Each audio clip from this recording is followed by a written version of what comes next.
right, we'll get started then. Great. Hang on. I'll turn this thing around first. All right. Well, good afternoon. It's April 28th, Tuesday. This is the farm report, Better Farms. We are standing behind the farm. I'll pan over here. We've got our apricot trees, not blooming yet, but I think close. And I'm standing in the pasture that we're going to be putting pigs in. Hopefully in the next few weeks, we're actually working on that right now. We had some rain over the weekend. We had an inch 30 or so, and then a little bit more last night. So we got some nice rain. How do you prepare a pasture for pigs? How do we prepare a pasture for pigs? That's a good question. The pasture itself is ready. We're trying to prepare ourselves for how to take care of them. So we still feed the pigs while they're on pasture. And so we feed them the screenings from foods, leftover stuff that gets screened out that isn't good enough for food.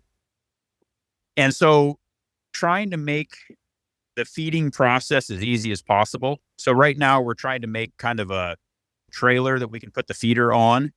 And then that way we can move it from paddock to paddock. And because when we bring the pigs out here, we really don't want them out here more than maybe 5 days to a week or so in each spot, because otherwise they're just really going to tear it up.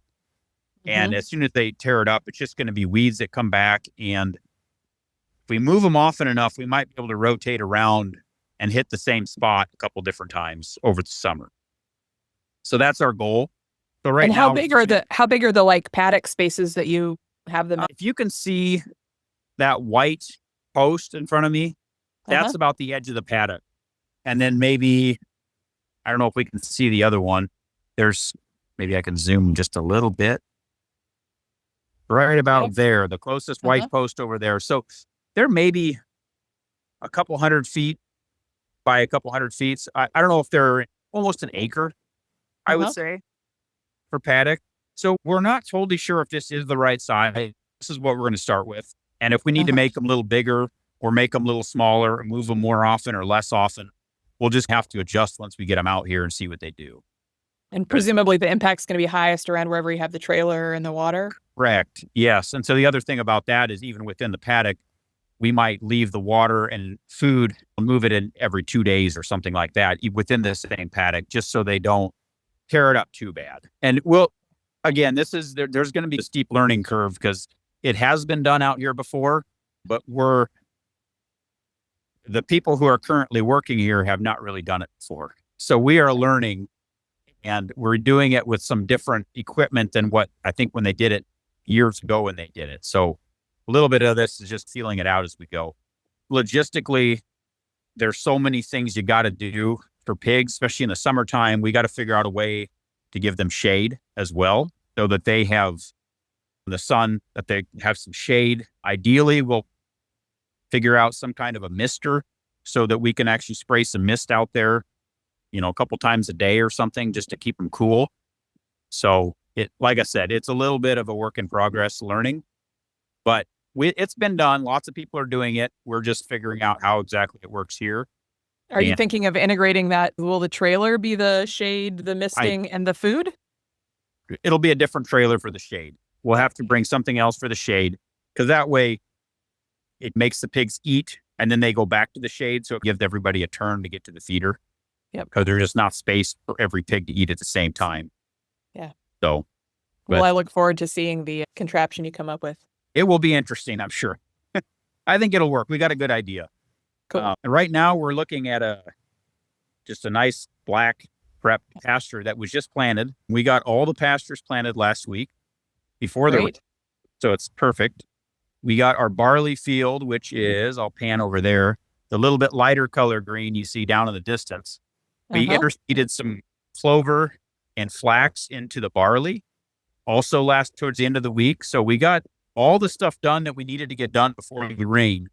And now, as soon as it dries off, we'll start prepping for planting corn, which could possibly, it will happen hopefully next week, providing the weather's nice enough. But maybe towards the end of next week, if we could get in, we'd be planting some corn or the beginning of the following week. And the flax and clover in the barley is for a green cover mulch or? Yeah, yes, it's so we'll harvest the barley off in July, and that just gives that cover crop a better start, getting it in there early like this. It gives it good competition for the weeds that are otherwise going to try to fill in the spaces. And also, it is good. It'll be good till-in mulch for the popcorn crop that'll go in there next year. So we will. You won't harvest the flax?